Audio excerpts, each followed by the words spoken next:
Hello everyone, আসসালামু আলাইকুম। আশা করি কেমন আছেন? আলহামদুলিল্লাহ ভালো আছেন। আমরা একটি উদ্দেশ্যে রওনা দিচ্ছি। এখন আমাদের বাদাঘাট বাজারে আছি।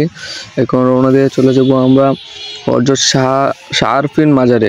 শাহ আরফিন মাজারে এখন আমরা প্রায় নদীর পাশে এসে পড়ছি। এখানে আছে আলহাজ জয়নাল আবেদিন শিমুল বাগান। সেই শিমুল বাগানের পাশে আছি। সেখানে একটি নৌকা ঘাট আছে। সেই নৌকা ঘাট থেকে আমরা উঠতে হবে, সেই নদী পার হয়ে যেতে হবে আমাদের হযরত শাহ আরফিন মাজারে। এই তো দেখা যাচ্ছে নৌকা মনে করে আসা পড়ছে। আমরা শুধু হযরত শাহ আরফিন মাজারের উদ্দেশ্যে যাব। আর সেখানে একটি বাজার আছে, শাহ আরফিন বর্ডারঘাট বাজার। সেখানে শাহ আরফিন বর্ডারঘাট বাজার থেকে আমরা কিছু মালামাল আনবো। একটু কিছুক্ষণ পর নৌকা আসে পড়বে, নৌকাতে আমরা চলে যাব। যাই হোক, আমরা এখন নদীর পাড়ে আছি, একটু নদীর পাড়ে হাঁটাহাঁটি করতেছি।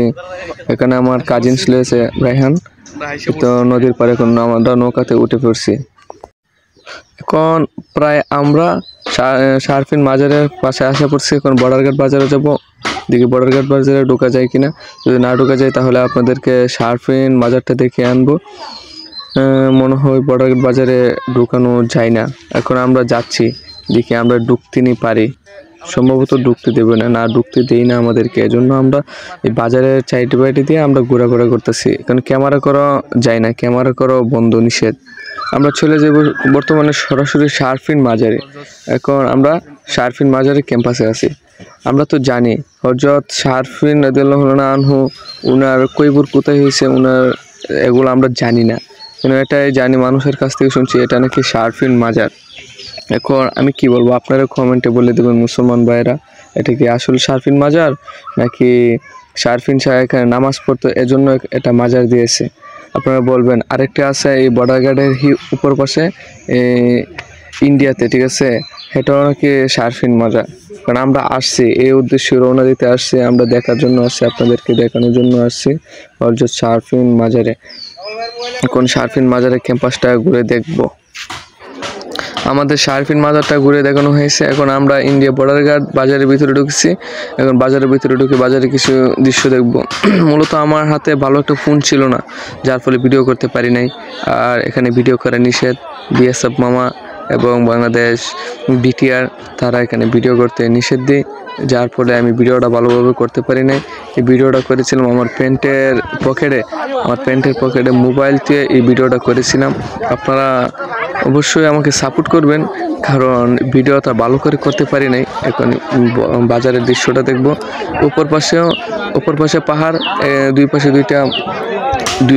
দুইটা বর্ডার গেট। একটা হচ্ছে বাংলাদেশ বর্ডার গেট, একটা হচ্ছে ইন্ডিয়া বর্ডার গেট। যাক, বর্ডার বাজারের ভিতরে ঢোকার পর একটু মজা পেলাম। দুইটা চোরকে ধরে ফেললাম, তারা সুপারি চুরি করে আনছিল। বলছিলাম, ভাইয়া সুপারি কি বিক্রি করবে?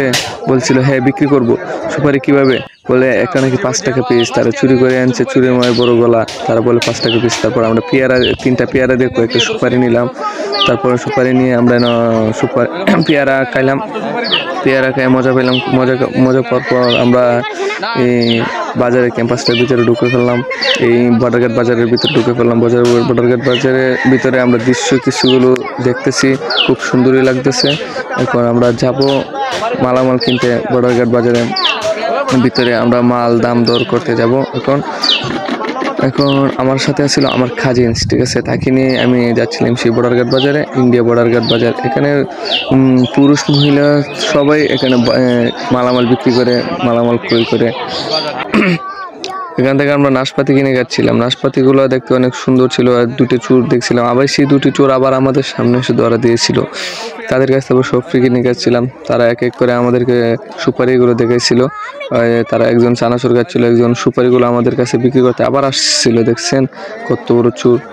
যাই হোক, আমাদের বাংলাদেশে না এরকম কিছু নেই, ঠিক আছে। যদি বাংলাদেশের আইনজীবীরা যদি তাদেরকে ধরে কিছু শাস্তি দিত, তাহলে তারা আর এভাবে চুরি করতো না। বাজারের ভিতরে এখন দেখছি একজন মহিলা মালামাল বিক্রি করতেছে। আর মূলত বাইরা আমার ভালো একটা ফোন নেই, যার কারণে আমি ভালো ভিডিও করতে পারি না। এই ভিডিওটা করেছি আমার প্যান্টের পকেটের মধ্যে যতটুকু ভিডিও করছি অতটুকু যথেষ্ট। আর এখানে ভিডিও করা যায় না, কারণ ভিডিও করলেই বিএসএফরা, বাংলাদেশের বিটিআররা এই মোবাইল নিয়ে যায়।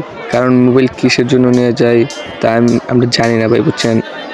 আচ্ছা যাই হোক, হ্যালো এভরিওয়ান, আমরা এখন কিছু মালামাল কিনবো, আমি আর আমার কাজিনস মিলে। আসলে না সেই বাজারটা অনেক সুন্দর, কারণ অপর পাশে সবুজ রঙের পাহাড়, আরেক পাশে জাদুঘাটা নদী, আরেক পাশে হজরত শাহ আরফিন মাজার, আরেক পাশে বাংলাদেশের ঐতিহ্যবাহী একটি বাগান, আমতা শিমুল বাগান। যাক, আমরা এখন চলে যাব, বাড়িতে চলে যাব। খুব সুন্দরই লাগছে, খুব পাহাড়টি সারাদিন জার্নি করলাম, খুব ভালো লাগলো। এখন আমরা একটা গাড়ি বিশ্রাবো, কারণ গাড়ি পাওয়া যাচ্ছে না। একটা গাড়ি পাইলাম, আমার কাজিন মিল করছে একটা গাড়ি, এখন গাড়িতে উঠে আমরা রওনা দিচ্ছি। এখন আমরা চলে যাব সেই জাদুঘাটা নদীর পাশে, যাব। যাক, আমরা জাদুঘাটা নদীর উপরে চলে আসছি। এখন সেই আমাদের জাদুঘাটা নদী, ওই একটা দৃশ্য দেখতেছেন, এটা এসে আমাদের শিমুল বাগান। আমরা শিমুল বাগানে যে আসবো। আর এই জাদুঘাটা নদীটা কেমন লাগলো আপনারা কমেন্টে জানাবেন। সেই জাদুঘাটা নদীর বর্তমানে পানি শুকিয়ে গেছে, আর পানি ভরা থাকতে আরো সুন্দর লাগে। আর আমরা সেই জাদুঘাটা নদী বলেছিলাম আমি শিমুল বাগানে আসবো না, আপনাদেরকে দেখাবো, ঠিক আছে? এই যে আলহাজ জয়নাল আবেদিন শিমুল বাগান, এখানে আমরা আসছি। যাক, শেষ মুহূর্তে আমরা শিমুল বাগানে ঘুরে আসলাম, অনেক মজা লাগলো। আচ্ছা, দেখি শিমুল ফুল কি ফুটছে কিনা। না, এখন তো শিমুল ফুল ফুটবে না, কারণ শিমুল ফুলের সময় শেষ, বুঝছেন? আমরা দেখে নেব। আমি আমার কাজিনস মিলে এসেছিলাম শিমুল বাগানে। বাই, খুদা হাফেজ। আমার ভিডিওটা আপনারা দেখে আসবেন। আমার ভিডিওটি ভালো লাগলে অবশ্যই একটা লাইক, কমেন্ট, সাবস্ক্রাইব করে আসবেন। আর সাবস্ক্রাইব করতে ভুলে যাবেন না, কারণ সাবস্ক্রাইব করলে আপনারা ভিডিও ছাড়ার মাত্রই নোটিফিকেশন পেয়ে যাবেন।